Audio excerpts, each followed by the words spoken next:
I offer my pranams to Thakur Ma and Swamiji, pranams to Swami Bodhmayanand Ji Maharaj, to dignitaries on the dais and off the dais. Teachers, it is an honor to be addressing you today because majority of my life has been spent amongst teachers. And that is for one more reason, not just because in school or at home I found my set of teachers, but also because ever since I was young, I have known that almost everybody can be your teacher. It can be the kids who play outside your house. It can be teachers who you see in your parents. It can be the teachings of men and women who have walked the face of the planet but are not here in physical form in our times. So before I talk about teaching or education or India or development or anything that we want to talk about today, allow me to throw some light on what my education looked like. Because a lot of people hear stories of being invited by Barack Obama or being a part of the Nobel Peace Prize ceremony, and they get excited about it. But there is an entire education that has happened on the back end, which is slightly different from how most other young people in my generation grew up. I grew up in small towns and villages of Bihar. Bihar, your relationship with the state in the 90s and 2000s was largely through media and through movies, the stereotypes of crime and corruption, and the basic expectations were slightly low from the state. But around the same time, I grew up in the state, in its small villages and small towns.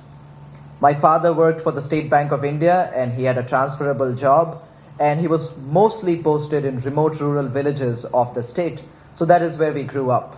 Me and my two siblings, while we were growing up, our parents were concerned how our education will take place.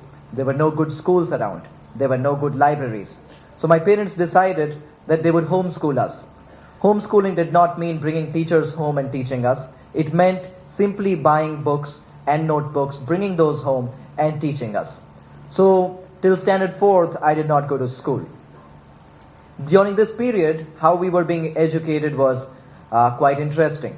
It was not just English, math and science that we were learning. We had textbooks from which we would learn. That was the first part of the curriculum.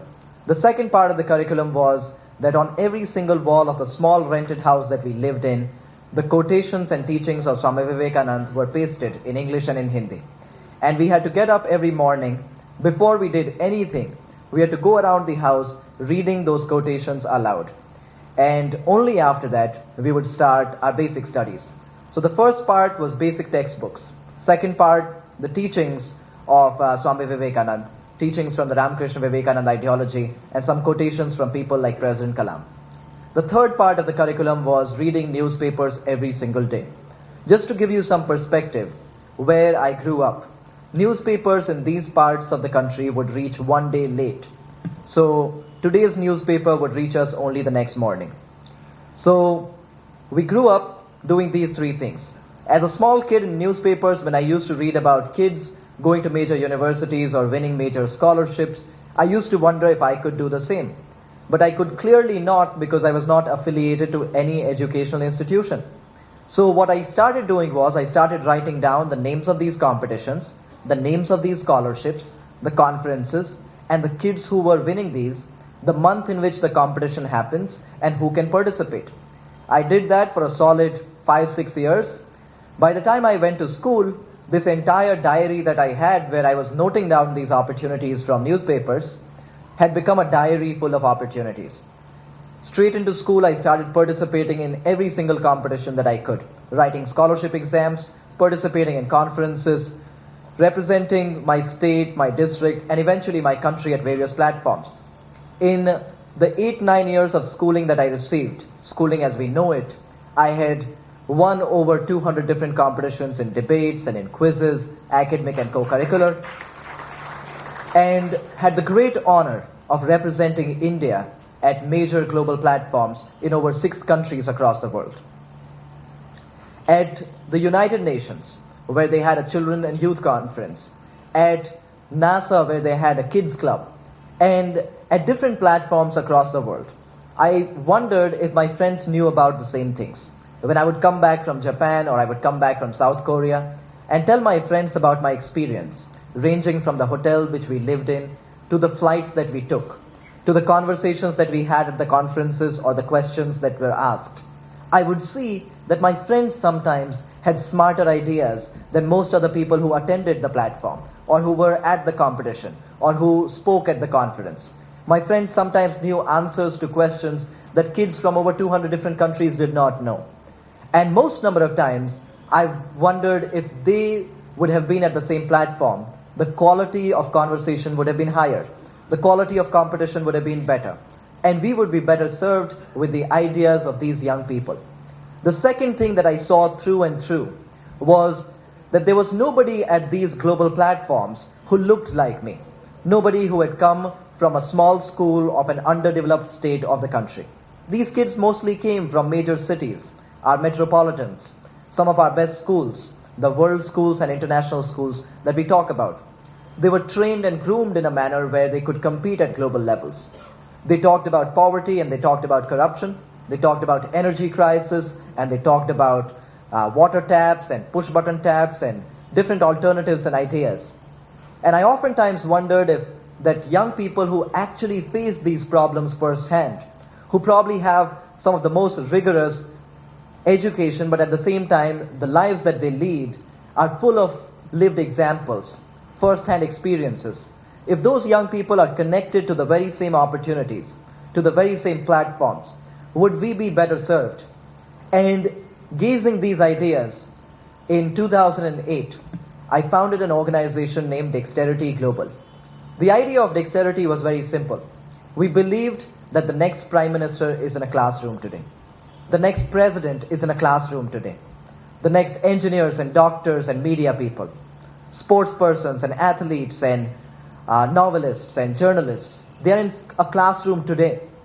And before we complain about it, that our schools don't work, that our economy does not serve everyone equally, that our media sometimes does not present a good picture, that all of us put together are failing as a nation, the biggest answer and the biggest solace you can find is in the fact that don't worry about it if you're not getting a complete picture in media.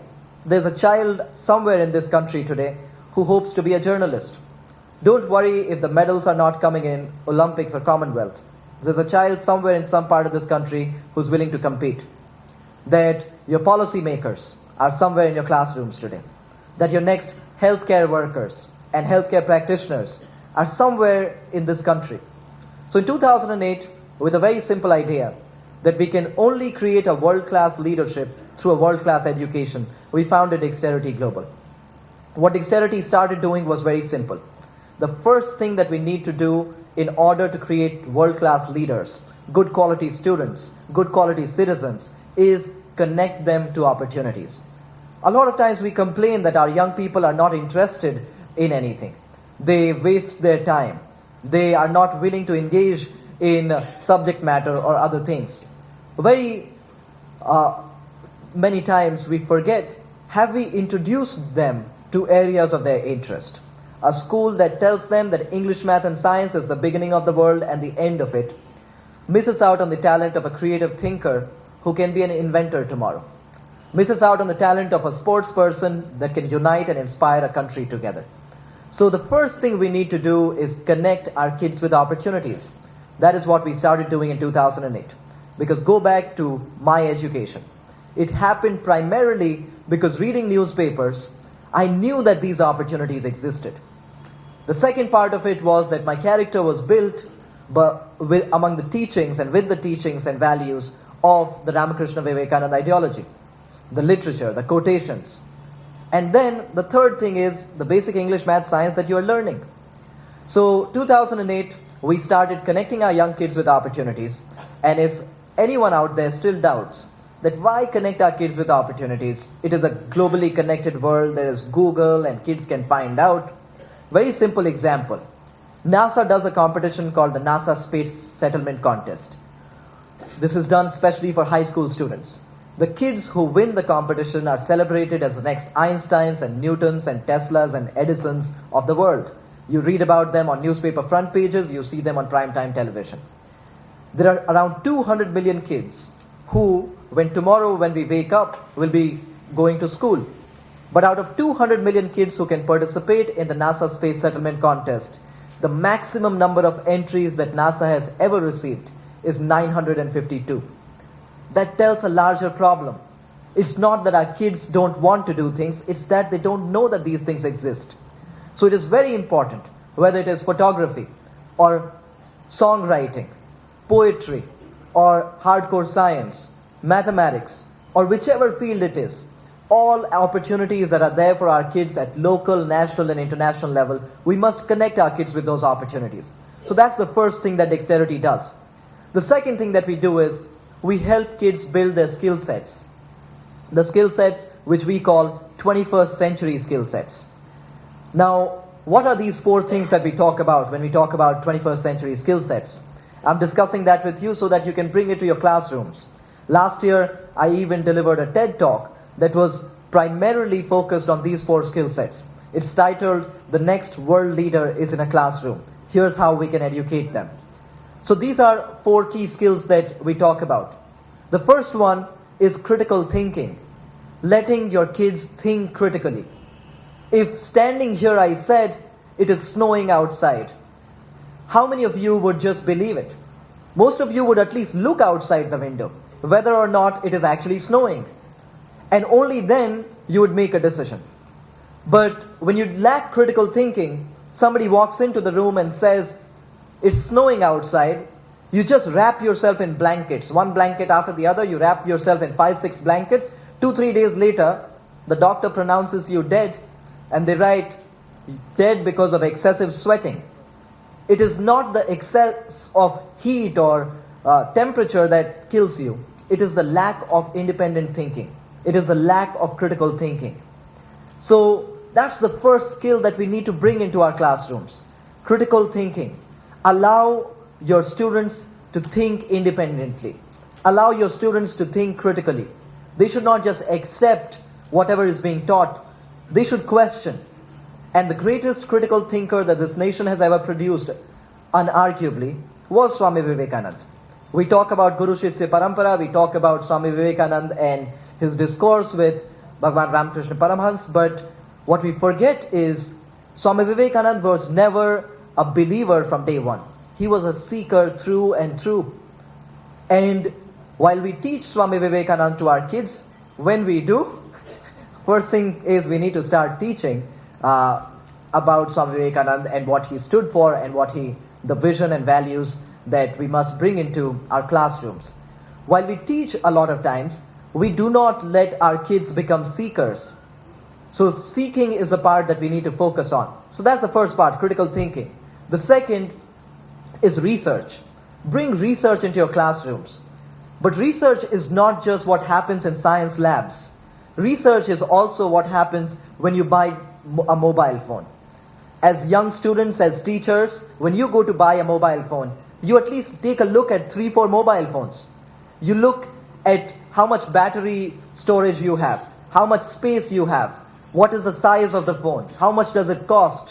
What you are basically doing is research. What we have done is, we have made words very complex for our kids. That is the reason why a lot of times they get lost in these big words. Make research simple and encourage your kids to research. Research opportunities. Research on some new policy that has come in. Research further on a news item that has been found. Research further on a celebration that we are having. So that's the second key skill set. The third key skill set that we bring into our kids is communication. We need to enable every single child to speak. And the first way and the best way to do it is that kids who have been quiet in your classrooms for the longest period of time, make them speak. Make them talk. It does not need to be the answers that they give to your questions. It can also sometimes be how they are feeling. It can sometimes be whether they understand the material or not, as Adhyaksha Maharaj was talking about this morning. So communication needs to be a part of our classrooms. A good communication happening in a classroom is not a very good communicator as a teacher standing and speaking. It has to be a 3-way communication. Making your students understand. Understanding whether they understood or not. And then engaging them with the world with whatever their understanding has been of the material. So it has to be you to them to you, and then to the rest of the world. And then the final and the fourth skill that we talk about is leadership. That leadership is something that I'll continue to talk about because I think that is the most important thing that young citizens in this country need through your college and school classrooms. So Dexterity, the first thing it does, it connects kids with opportunities. The second thing it does is we bring these 4 key skills into our kids through inter-school challenges, online and offline. The third thing that we built in 2012 was a school of leadership and entrepreneurship. This was pre-Startup India, when we were not talking about entrepreneurship so much. In 2012, if you were a 28-year-old and you wanted to start a non-profit, a leadership initiative, or a for-profit company, you did not know where to go to, who to talk to. Leave aside 28, even if you were 40, you probably had trouble starting up. But in 2012, we envisioned that our young people who face problems firsthand also have a number of times ideas and solutions to those problems firsthand. So we set up a school of leadership and entrepreneurship, and over the summer break, we started bringing kids into residence, and we started teaching them the basics of leadership and entrepreneurship, started engaging them with the world around them and the world within them, and got them to see themselves as leaders and entrepreneurs and then go out there and continue serving. And the fourth Dexterity platform is called Dexterity to College. A lot of times you read newspapers, almost every single year there is a news story that the list of top 500 universities across the world is out and not a single university has made it. One thing we can do is we can complain. The second thing we can do is, while it may take us time to build universities right here at home, nothing stops us from creating world-class graduates who go to top universities across the world and come back and serve our country. If we get better expertise somewhere else, we should get it. If we get better research facilities somewhere else, we should use it. And if we get a global exposure from some other country or some other institution, we should bring it. But we should do it right here at home. So what Dexterity started doing through Dexterity to College was we found out the top 500 universities across the world have a holistic admission process. That means it is well-rounded. They take everything into account and then they select you. And if they select you, they give you a full scholarship. Problem solved. That means even kids from the remotest parts of our country who cannot afford a college education even right here at home can go to these top colleges, just like I did or my siblings did. So Dexterity to College grooms young people from a young age to go to top colleges across the world and grow as world-class leaders through a world-class education, come back and contribute to public service and nation building. So those are 4 things that Dexterity largely does. But the simple idea is world-class leadership through world-class education. That brings me on the 4th skill that I was talking about, leadership.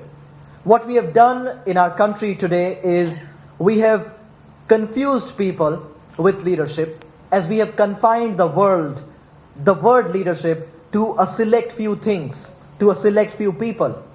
Leadership is not just something that happens at the top of the ladder. Leadership is what happens every single day in this country. When a mother wakes a child up, that is leadership.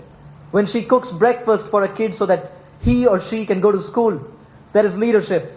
When a father spends 10 hours working in a cubicle every single day so that he can send his daughter to school or to college or to get her a good degree further after she's pursued her college education.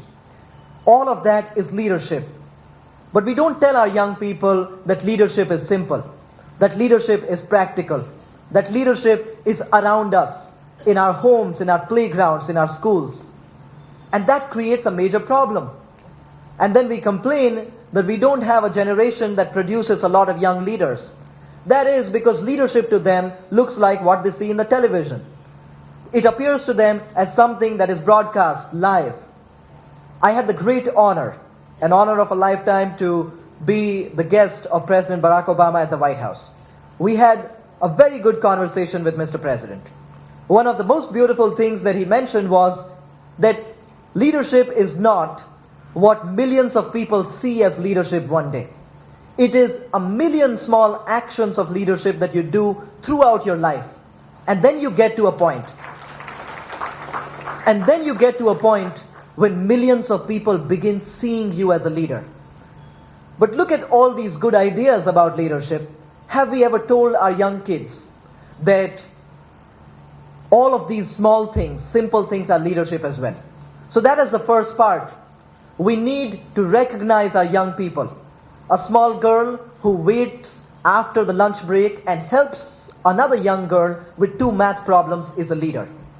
A young boy who waits after school and helps some other kid who was absent yesterday copy his notes is a leader. Somebody who coaches somebody in the colony in playing badminton or football is a leader. A child who knows barely good English or barely good Hindi or Telugu or Gujarati, whichever language it is, and helps write a letter for a widow who is yet to receive her widow pension card, that child is a leader. But we've forgotten these ideas of leadership. Dexterity works and hopes to bring these back to our classrooms, brings these back to our homes, and bring these back to our country. Because this has been a country of leaders. What Swami Vivekananda talked about 125 years ago, when we accepted refugees, when we gave the idea of universal acceptance and tolerance to the rest of the world, not in words, but in deeds. Not just in preaching, but in actions. What he was talking about was the combined leadership of an ancient civilization, where every citizen was a leader, where every mother was seen as a leader, where every father was seen as a leader, where every citizen knew that leadership is simple. Somebody is in pain, you go and talk to them politely. You are a leader. Somebody needs to cross the road, you help them cross the road. That is leadership. Somebody needs a few extra classes, you help them with that. You are a leader. You are a doctor, you work at a good healthcare facility. Somebody cannot afford it. Somebody cannot pay for it. You do something about it. That is leadership right there. But look at it. Thousands of years later, this great civilization has come to a point in time when we read newspapers, stories about a hospital that charges a 14-year-old over 700% of what the actual bill should have been. Is that leadership? We read about a classmate killing another classmate. Some kids just bullying other kids. When does that happen? When you stop seeing your kids as leaders and you start seeing them as liabilities. If a family begins to see a child as a liability and puts him or her into school or a boarding school, the problem begins right there. It does not get solved right there. When we don't see and tell our kids from a young age that divinity that is within them, that perfection that lives within them, the words of the patriot monk that today echo all across the world, but we've forgotten those somewhere in our own classrooms, in our own office rooms. If we manifest the perfection that is within them, that was supposed to be the task of our education. Swami Vivekananda said education is a manifestation of perfection already in humans. But we don't tell our young kids that you're good as you are. You are here to get better so that the world can get the best out of you. We don't tell our kids that anymore. So the first thing we can do as teachers is break these big words down to simple words. Break research from what happens in science labs to what also happens in the house. What happens at mobile stores. What happens when you buy something. What happens when you read something. Break down research into simple components. Break down leadership into simple practical units. From writing a letter to knocking on a door. From making a phone call to sitting down with somebody and talking to them, coaching them, grooming them. That is the first part of doing whatever we need to do. Break these things into simple, practical units. Because 10 years ago we started with a very simple idea. That the next Prime Minister is in a classroom today. The next President is in a classroom today. Are we treating them like the next bureaucrats? Like the next engineers? Like the next doctors? Like the next leaders? Is a question we need to ask ourselves. Because you treat young people as lions and lions they become. You treat them as sheep and sheep they become. And not my words. Again, these are the words that have echoed the rest of the world through Swami Vivekananda. So, the first thing is break it down into simple practical units. See our young kids as problem solvers. You can ask me what makes me so optimistic about the future, and I'll tell you the answer. Dexterity to college, what I was talking about. In last 2 years alone, our young people have gone to top colleges across the world with scholarships worth 39.6 crores. This is last 2 years. At any point in time, in the last 4 to 5 years, there's always been at least one dexterity kid who has served on the UN Children and Youth Board as a regional ambassador. These young people These young people have been to almost every continent now, except for the uninhabited continent of Antarctica. They've been to every single continent, and they've done wonderful things. I'm hoping somebody would go on an expedition somewhere, but they've been to all these places. A young girl, and I think I would end with that example, a young girl who was around 4 or 5 years old when her father was claimed by violence in the state capital of Bihar. She was 5 years old, her father was a doctor. On Diwali night, a few people came and they asked for the doctor, and doctors take an oath that they are for their patients first. So this doctor lived by the oath. He went downstairs, his clinic was right by his house, and he went to the clinic. The moment he went to the clinic, these patients, who were actually criminals pretending to be patients, shot bullets at him and he died. This girl was barely 4 or 5 years old. She had all the reasons in the world to be skeptic, to be pessimist, to not believe in leadership, and never even try to be somebody who stands out. But she continued. A proud dexterity kid, she today attends a top college in the United States on a full scholarship. But that is not just the end of the story. Last summer, when the University of Florida, she attends Texas A&M, a very good university, the #1 public university in the United States. Another university, University of Florida, this summer was looking for 28 young leaders from all across the world who would go to Africa and they would do entrepreneurship empowerment in Africa for 3 months. Guess who did they pick? The only Indian kid was a dexterity kid. It was this girl. That is what leadership looks like. These are young people who make me optimistic. And she is one of the many. And she is one of the great citizens of this country. So in every single classroom, there's a child who, no matter where she comes from or where he comes from, no matter what their parents did, no matter what their family background is, no matter what they have seen so far in their lives, they are willing to put their best foot forward and do their very best for this country and the rest of the world. We need to hone them forward. We need to shape them, and we need to support them in their journey. But we need to remember that leadership, as I continue to advocate, is simple, practical units. It is in all directions. And that is the end of what I had to say.